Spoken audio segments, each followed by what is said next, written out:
Hi, welcome to Richard Kabili YouTube channel, and for today's tutorial, I will be teaching you on how to turn on and off lock screen notifications in personal focus on iPhone X. But first, kindly subscribe to this channel and don't forget to hit the subscribe button and the bell to notify you for the new updates.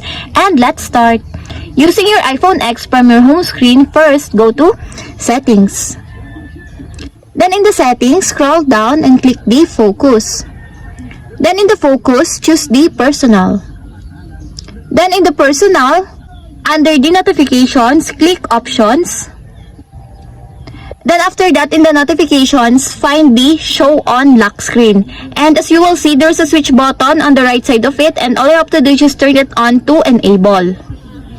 When the Show on Lock Screen is enabled, it will show silence notifications on the lock screen instead of in Notification Center. And if you want to disable, just turn it off to disable.